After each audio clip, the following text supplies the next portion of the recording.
En las calles de Guadalajara, donde el miedo y la esperanza caminan de la mano, un niño de 8 años estaba a punto de cambiar para siempre la vida del hombre más temido de la ciudad. Lo que comenzó como una noche cualquiera en el barrio de Santa Cecilia terminaría mostrando que hasta en los corazones más duros puede florecer la humanidad. Eran las 3 de la madrugada cuando los golpes desesperados en la puerta de hierro despertaron a Esteban Morales. El sonido no era el de sus sicarios, quienes sabían que a esa hora debían usar la entrada trasera. Tampoco era el golpe firme de la policía municipal que, de vez en cuando, venía a negociar los términos de su presencia en el barrio. Este era de frente y pequeño, urgente, lleno de miedo. Antes de continuar con esta historia que te va a impactar, dame un like y suscríbete al canal para que no te pierdas más relatos como este que te van a llegar al corazón. Esteban se incorporó en su cama, apartando suavemente el brazo de Paloma, su esposa, quien dormía profundamente. A los 45 años, había desarrollado un instinto que le había salvado la vida más veces de las que podía contar. Algo en esos golpes le decía que no era una amenaza, pero tampoco algo que pudiera ignorar. Su casa, una construcción de 2 pisos, en la colonia Providencia, estaba fortificada como una pequeña fortaleza. Cámaras de seguridad, rejas de acero y 2 hombres armados que vigilaban desde la azotea las 24 horas. Sin embargo, esos golpes habían logrado algo que ni la DEA ni los cárteles rivales habían conseguido en despertar su curiosidad. Se vistió rápidamente con unos jeans y una camisa blanca. Tomó la pistola de su mesa de noche y bajó las escaleras de mármol que él mismo había mandado instalar cuando compró la casa 5 años atrás. En la sala,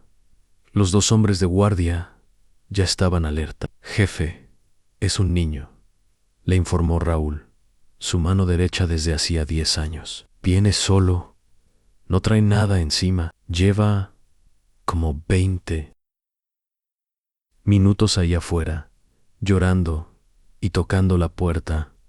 Ana Esteban frunció el ceño. En todos sus años en el negocio, había visto de todo en traiciones, venganzas, operativos encubiertos, pero nunca un niño tocando su puerta en la madrugada. Su primera reacción fue de sospecha. Los enemigos eran capaces de cualquier cosa, incluso usar a un menor para acercarse a él. «¿Ya checaste las cámaras del perímetro?», preguntó mientras se acercaba al monitor de seguridad instalado junto a la entrada principal. «Sí, jefe». El niño llegó caminando solo desde la avenida Patria. No hay nadie más, ni carros sospechosos. Se ve que viene del rumbo de las casas de Infonavit.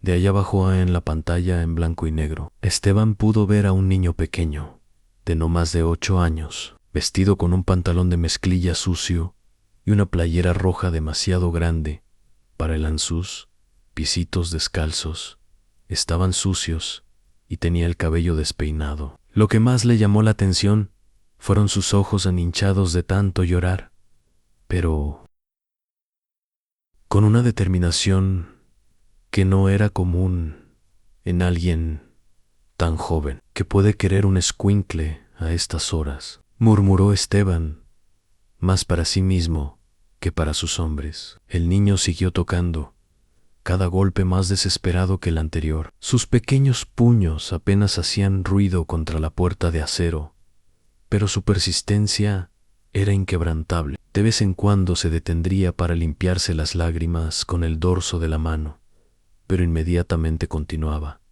«Jefe, ¿qué hacemos?», preguntó Miguel, el otro guardia, un hombre corpulento originario de Michoacán, que había llegado a trabajar con Esteban después de que su anterior patrón fuera ejecutado por el cártel de Jalisco. Esteban se quedó viendo la pantalla por unos minutos más. Había algo en la escena que le removía algo profundo en el pecho. Quizás era el recuerdo de su propia infancia en las calles de Tlaquepaque, cuando él mismo había tenido que tocar puertas buscando ayuda. O tal vez era la imagen de su hijo Diego, que ahora tenía 12 años y vivía en San Diego con su ex esposa, lejos de todo este mundo. Abre la puerta, ordenó finalmente, guardando su pistola en la parte trasera de su pantalón. Pero mantente alerta. Si esto es una trampa, no van a vivir para contarlo. Aun cuando los cerrojos de la puerta principal comenzaron a abrirse uno por uno, el niño dio un paso atrás, limpiándose una vez más las lágrimas. Sus ojitos brillaban con una mezcla de miedo y esperanza que Esteban no había visto en años. La puerta se abrió lentamente, revelando la imponente figura del jefe del cártel más poderoso de Guadalajara frente a un niño que apenas le llegaba a la cintura. ¿Qué quieres, niño?, preguntó Esteban, con voz ronca, tratando de sonar menos intimidante de lo que normalmente era. A pesar de su reputación, algo en la vulnerabilidad del pequeño le hacía querer protegerlo más que asustarlo. El niño lo miró con ojos enormes, llenos de lágrimas, y, con una voz quebrada por el llanto, le dijo: Señor, por favor ayúdeme. Unos hombres malos se llevaron a mi mamá. Me dijeron que usted es muy poderoso y que puede ayudarme a encontrarla. Las palabras golpearon a Esteban como un puñetazo en el estómago. En todos sus años en el negocio, había escuchado súplicas de adultos, amenazas de enemigos y súplicas de rivales, pero nunca la súplica pura e inocente de un niño pidiendo ayuda para encontrar a su madre. ¿Cómo te llamas?, preguntó, agachándose para quedar a la altura del pequeño. Me llamo Santiago, pero mi mamá. Midai Santi, respondió el niño, tratando de controlar sus sollozos. Mi mamá se llama María Elena Vázquez. Trabajaba limpiando casas en las lomas, pero ayer no regresó a casa. Esteban miró a Raúl, quien ya estaba tomando notas mentales de la información. En su mundo, la información era poder, y cada detalle podía ser crucial. ¿Dónde vive Santi?, preguntó Esteban, sorprendido por la ternura que había aparecido en su propia voz. En la colonia Loma Dorada, en una casita al final de la calle Jacarandas. Mi mamá y yo vivimos solos desde que mi papá se fue al norte hace 3 años. Él manda dinero a veces, pero no ha vuelto. El barrio que mencionaba Santiago era conocido por Esteban. Era una zona de clase trabajadora, donde vivían empleadas domésticas, obreros de las maquiladoras y pequeños comerciantes. Gente honesta que se levantaba todos los días a las 5 de la mañana para tomar el camión y llegar a trabajar. Cuéntame qué pasó ayer, le dijo Esteban, haciendo una seña a Miguel para que trajera una silla. El niño se veía exhausto. Santiago se sentó en la orilla de la silla, con los pies colgando. Mi mamá salió a las 6 de la mañana como siempre. Trabaja con la señora Rodríguez en una casa grande de Providencia, cerca del Country Club. Siempre regresa a las 7 de la noche, pero ayer no llegó al principio. Pensé que se había quedado hasta más tarde, porque a veces la señora le pide que se quede para cuidar a sus nietos. Pero cuando dieron las 10 de la noche y no había llamado, me preocupé. Mi mamá siempre llama si va a llegar tarde.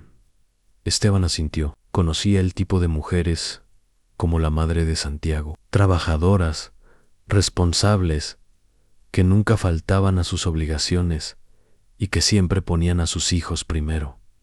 ¿Fuiste a buscarla?, preguntó. Sí, señor. Esta mañana temprano caminé hasta la casa donde trabaja. La señora Rodríguez me dijo que mi mamá había salido ayer a las 5 de la tarde como siempre, pero que unos hombres la habían estado esperando afuera de la casa. A los instintos de Esteban se activaron inmediatamente. ¿Cómo eran esos hombres? La señora dijo que llegaron en una camioneta negra. Eran como 4 hombres, todos vestidos de negro. Uno de ellos tenía tatuajes en el cuello. Cuando mi mamá salió de la casa, la abordaron. Ella se veía asustada, pero se subió a la camioneta. Esteban intercambió otra mirada con Raúl. Ambos sabían que esa descripción coincidía con varios grupos que operaban en la ciudad, pero ninguno que trabajara para ellos. ¿Por qué viniste conmigo, Santi? ¿Cómo supiste dónde encontrarme? El niño se sonrojó un poco. Mi vecino, don Aurelio, me dijo que usted ayuda a la gente del barrio cuando tienen problemas. Dijo que usted es como el jefe de todos, y que si alguien puede encontrar a mi mamá, es usted, Esteban. Conocí a Aurelio Mendoza, un hombre mayo R que tenía una pequeña tienda de abarrotes en Loma Dorada. Años atrás, cuando unos pandilleros habían intentado extorsionarlo, Esteban había intervenido y había resuelto el problema de manera definitiva. Desde entonces, Aurelio lo consideraba un protector del barrio. Don Aurelio me dijo que caminara por la Avenida Patria hasta llegar a las casas grandes y que preguntara por don Esteban. Un señor de un puesto de tacos me dijo que usted vivía aquí.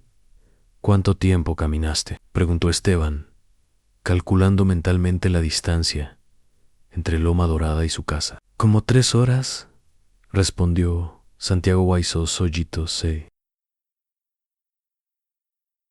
llenaron de lágrimas nuevamente. Señor, por favor ayúdeme a encontrar a mi mamá.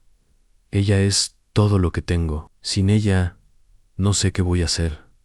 En ese momento, algo se quebró dentro del pecho de Esteban Morales. Quizás fue el recuerdo de su propio hijo, a quien veía tan poco. Quizás fue el recuerdo de su madre, quien había trabajado limpiando casas para mantenerlo cuando era pequeño. O tal vez fue simplemente la humanidad que había enterrado profundamente bajo años de violencia y decisiones.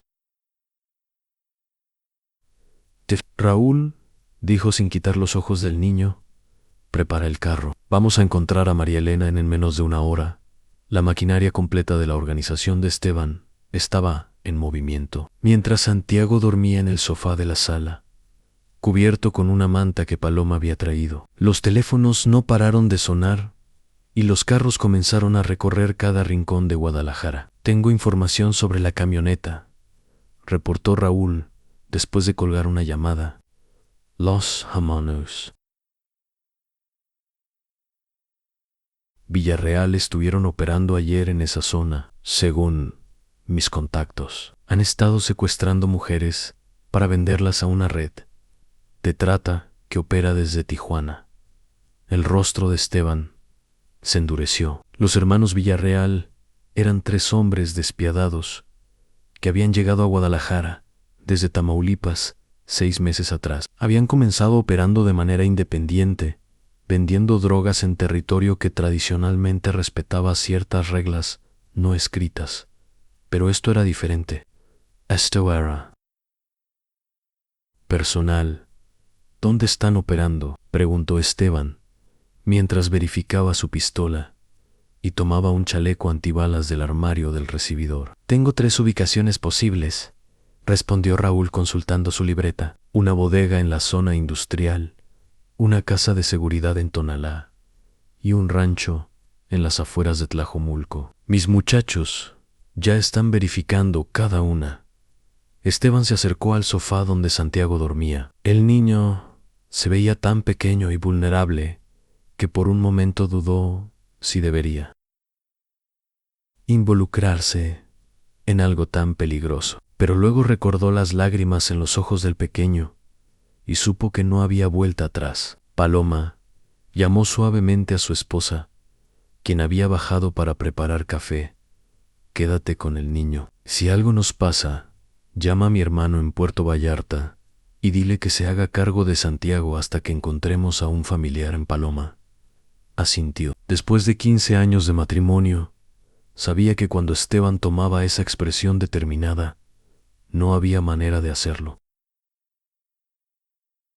Cambiar de opinión. Ten cuidado, le susurró, dándole un beso en la frente. Ese niño ya sufrió bastante, a las 6 de la mañana.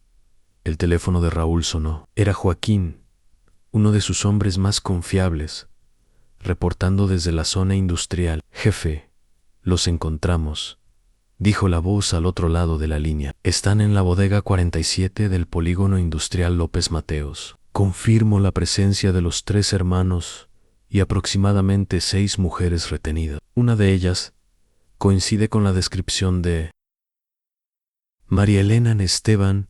Sintió como la adrenalina comenzaba a correr por sus venas. ¿Cuántos hombres tienen? Veo 8 sicarios armados, mas los 3 hermanos están bien posicionados, pero nosotros somos más. ¿Esperamos órdenes? Negativo, respondió Esteban, mientras se dirigía hacia su camioneta blindada. Rodeen el perímetro, pero no ataquen hasta que yo llegue. Esto lo voy a manejar personalmente. El trayecto hasta la zona industrial se hizo en silencio. Raúl manejaba con la precisión de alguien que había hecho este tipo de operaciones cientos de veces, mientras Esteban revisaba mentalmente su plan. No era solo una cuestión de rescatar a María Elena, era una cuestión de principios. En su territorio, bajo sus reglas, nadie secuestraba madres de familia trabajadora. Al llegar a la zona industrial, Esteban pudo ver que sus hombres ya habían tomado posiciones estratégicas alrededor de la bodega. Joaquín se acercó a reportar la situación. Las mujeres están en un contenedor en la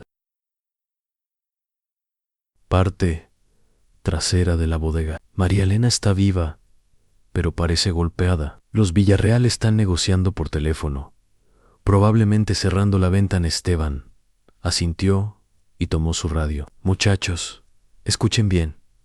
Quiero a los 3 hermanos vivos. Pueden lastimar a los sicarios, lo que sea necesario, pero los Villarreal me los entregan respirando. Entendido. Las confirmaciones llegaron una por una a través del radio. Esteban había elegido cuidadosamente a cada uno de los hombres que lo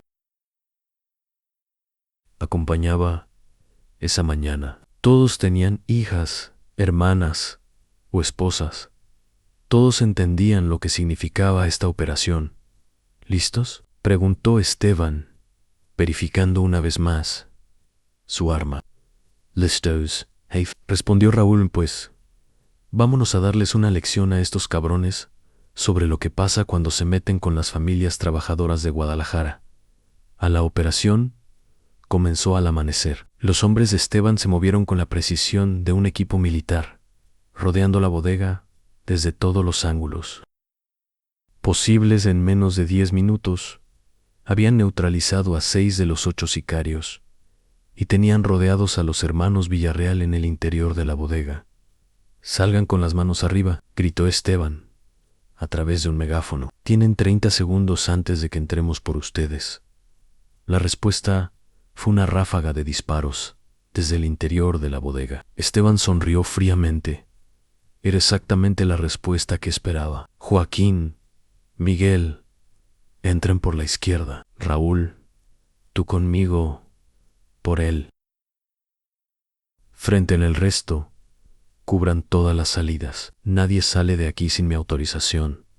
Lo que siguió fue rápido y brutal. Los hermanos Villarreal, acostumbrados a intimidar a víctimas indefensas, no estaban preparados para enfrentar a hombres entrenados y motivados. En menos de 20 minutos, la bodega estaba asegurada y los 3 hermanos estaban arrodillados frente a Esteban, sangrando pero vivos. ¿Dónde están las mujeres?, preguntó Esteban, apuntando su pistola a la cabeza del Mayo R de los hermanos. En el contenedor de atrás, tartamudeó el hombre. Pero escucha, podemos hacer un trato. Hay mucho dinero en este negocio. Esteban no le permitió terminar la frase. Un golpe con la culata de su pistola dejó al hombre inconsciente. Raúl, ve a revisar a las mujeres. Llama una ambulancia. Si alguna necesita atención médica inmediata. Cuando abrieron el contenedor, encontraron a 6 mujeres en condiciones deplorables. María Elena estaba en una esquina, abrazando a una muchacha. que no podía tener más de 17 años. Al ver a los hombres armados, todas se encogieron de miedo, hasta que Esteban se quitó el pasamontañas y se dirigió específicamente a María Elena. ¿Usted es María Elena Vázquez?, preguntó con una voz suave que contrastaba completamente con la dureza de su apariencia. La mujer lo miró con ojos llenos de terror y confusión. Sí soy yo, por favor, no nos hagan daño. Ya hemos sufrido bastante, señora. Vengo de parte de Santiago, dijo Esteban. Y inmediatamente vio cómo el rostro de María Elena se transformaba completamente. Su hijo está a salvo en mi casa. Vine a llevarla con él. A María Elena comenzó a llorar, pero esta vez eran lágrimas de alivio y gratitud. Mi Santi está bien. ¿Dónde está? ¿Cómo me encontró? Su hijo es un niño muy valiente, señora. Caminó 3 horas en la madrugada para llegar a mi casa y pedirme que le ayudara a encontrarla. Ahora está durmiendo en mi sala, esperando a que usted regrese, mientras los paramédicos atendían a las mujeres rescatadas. Esteban regresó a donde tenía a los hermanos Villarreal. Los 3 estaban conscientes ahora, con las manos atadas a la espalda y arrodillados en fila. ¿Saben quién soy?, les preguntó Esteban, paseándose frente a ellos como un general frente a prisioneros de guerra. Eris Esteban Morales, respondió el Mayo R, escupiendo sangre. Pero esto es solo negocio, hermano. No es nada personal. Se volvió personal en el momento en que tocaron a María Elena, respondió Esteban, con una frialdad que hizo temblar, incluso, a sus propios hombres. Esa mujer tiene un hijo de 8 años, que ayer caminó 3 horas para pedirme ayuda. Un niño que me recordó que a veces el poder sirve para algo más que hacer dinero. En Esteban se agachó para quedar a la altura del hermano Mayo R. Escúchenme bien, porque esto solo lo voy a decir una vez. Van a desaparecer de Guadalajara hoy mismo. Van a dejar este negocio sucio de una vez por todas y van a compensar a cada una de las mujeres que lastimaron con 50,000 pesos cada una. ¿Y si no?, preguntó el hermano del medio, con una mezcla de desafío y miedo. Esteban sonrió, pero no había calidez en esa sonrisa. Si no, los voy a enterrar en el desierto, de manera que sus propias madres nunca van a encontrar ni los huesos. Y después voy a ir por sus familias, por sus amigos y por cualquiera que haya trabajado con ustedes en este negocio. El silencio que siguió fue ensordecedor. Los 3 hermanos sabían que Esteban Morales no hacía amenazas vacías. Su reputación se había construido precisamente sobre el cumplimiento exacto de sus promesas, fueran estas buenas o malas. Tenemos un trato, murmuró finalmente el hermano Mayo R. Perfecto, respondió Esteban, poniéndose de pie. Raúl, dales 1 hora para que junten el dinero y se larguen. Si a las 2 de la tarde siguen en la ciudad, ya saben qué hacer. 2 horas después, Esteban regresó a su casa con María Elena en Santiago. Había despertado y estaba sentado en la sala, todavía envuelto en la manta, mirando por la ventana con la esperanza de ver a su madre. Cuando la puerta se abrió y vio entrar a María Elena, Santiago corrió hacia ella como si la vida se le fuera en ello. El reencuentro fue tan emotivo que hasta Raúl, un hombre curtido en 1000 batallas, tuvo que secarse discretamente una lágrima. ¡Mami, mami!, gritaba Santiago mientras se aferraba a las piernas de su madre. Sabía que don Esteban te iba a encontrar. Sabía que ibas a regresar. A María Elena cargó a su hijo y lo cubrió de besos, llorando de alegría y alivio. Mi amor, mi niño hermoso, perdóname por haberte preocupado. Ya estoy aquí. Ya pasó todo. Después de unos minutos, María Elena se acercó a Esteban. Señor Morales, no tengo palabras para agradecerle lo que hizo por nosotros. No sé cómo voy a pagarle. No me debe nada, señora. la interrumpió Esteban. Su hijo me enseñó algo importante anoche. Me recordó que el poder verdadero no está en cuánto miedo puedes coser, sino en cuántas personas puedes proteger. Esteban se agachó para quedar a la altura de Santiago. Oye, campeón, quiero que sepas que eres el niño más valiente que he conocido. Lo que hiciste anoche, venir a buscar ayuda para tu mamá, eso requiere un valor que muchos adultos no tienen. Santiago sonrió por primera vez desde que había llegado. De verdad, don Esteban, de verdad, confirmó Esteban. Y quiero que sepas que si alguna vez, necesitas ayuda, puedes venir a mí. Tú y tu mamá siempre van a tener mi protección. Antes de que María Elena y Santiago se fueran, Esteban les entregó un sobre con dinero suficiente para que no tuvieran que preocuparse por un buen tiempo. También les dio el número de teléfono de Raúl, por si alguna vez necesitaban algo. Esa noche, mientras cenaba con Paloma, Esteban reflexionó sobre los eventos del día. ¿Sabes qué es lo más extraño de todo esto?, le dijo a su esposa. ¿Qué?, preguntó Paloma. Que un niño de 8 años me enseñó más sobre el honor y la lealtad en una noche que lo que había aprendido en 20 años en este negocio.